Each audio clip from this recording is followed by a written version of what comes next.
దోస్త్ మేరా దోస్త్ అని అంటున్నాయి పార్టీలు. ఇంతకీ ఏ పార్టీకి ఏ పార్టీ దోస్త్? ఎవరిని ఎవరు రక్షిస్తున్నారు?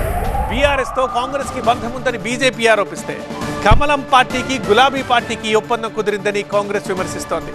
ఇక బీఆర్ఎస్ కూడా ఆ రెండు పార్టీలకు లింకులు అంటగడుతోంది. తెలంగాణలో అసలేం జరుగుతోంది? గులాబీ నేతలపై కేసుల ఎపిసోడ్లో పార్టీల బంధాలు అనుబంధాల చుట్టూ రాజకీయం తిరుగుతోంది. వాళ్లతో వీళ్లతో వాళ్లు లింకులు పెడుతూ ఆరోపణలు చేస్తున్నారు.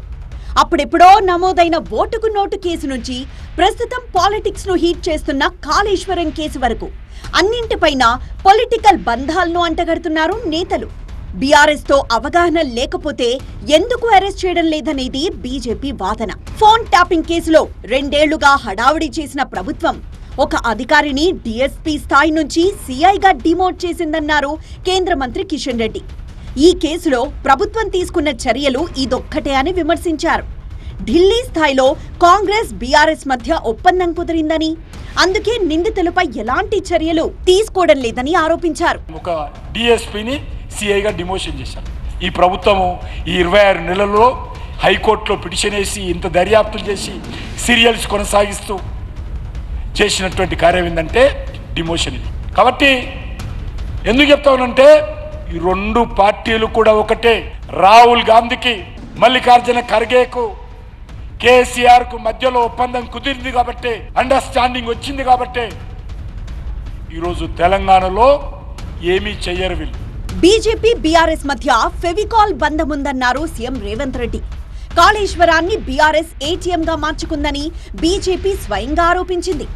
ఈ కేసును సీబీఐకి అప్పగిస్తే బీఆర్ఎస్ నేతలను బీజేపీ ఎందుకు అరెస్ట్ చేయడం లేదని ప్రశ్నించారు. ఫోన్ ట్యాపింగ్, ఫార్ములా రేసు కేసుల్లోనూ బీఆర్ఎస్ నేతలను బీజేపీ కాపాడుతోందని ఆరోపించారు. ఇలా నిజంగానే చిత్తశుద్ధి ఉంటే ఎన్నికల ఓట్ల లోపల కాళేశ్వరం కుంభకోణం మీద హరీష్ని, కేసీఆర్ ను సిబిఐలో అరెస్టు చేయాలి. ఫార్ములా ఈ రేసులో కేటీఆర్ ను అరెస్టు చేసిన తర్వాతనే బీజేపీలు తెలంగాణ రాష్ట్రంలో ఓట్లు అడగాలి. మీ కుమ్ముక్కు రాజకీయాలు, మీ ఫెవికల్ బంధం రాజకీయాలు తెలంగాణ సమాజం గమనిస్తలేదని మీరు అనుకుంటే మీ అమాయకత్వమే అవుతుంది తప్ప ఇంకొకటి కాదు. అసలు రేవంత్ రెడ్డికే బీజేపీతో బంధం ఉందంటోంది బీఆర్ఎస్. తనపై కేసులున్నాయి కాబట్టి బీఆర్ఎస్ నేతలపైన బురద జల్లేందుకు రేవంత్ రెడ్డి ప్రయత్నిస్తున్నారని ఆరోపించారు మాజీ మంత్రి హరీష్ రావు. బీజేపీతో నువ్వు కదా అంటగాగుతున్నది, ఆ అరెస్ట్ చేస్తలేరు హరీష్ రావును, కేసీఆర్ అని మాట్లాడుతున్నావు. నీకేమైపోయిందంటే దొంగ బుద్ధి నీది. దొంగ నోట్లతోని పట్టబగలు దొరికిపోయి అరెస్ట్ అయ్యి జైల్లో పడ్డావు. నువ్వు నీకంటిన బురద అందరికి అంటాలని కోరుకుంటున్నావు. నేను పట్టబగలు దొరికిపోయి అరెస్ట్ అయిపోయినా వీళ్ళని కూడా ఏదన్నా కేసులు ఇరికియాలి, ఏళ్ళనన్నా అరెస్ట్ చేయాలి, నాకంటిన మలినం వీళ్ళకింత అంటియాలి అని తహతహలాడుతున్నావు. నీకు పాలన మీద లేదు, ఎంతసేపు పగ ప్రతీకారంతో నువ్వు ఈరోజు మాట్లాడుతూ ఉన్నావు.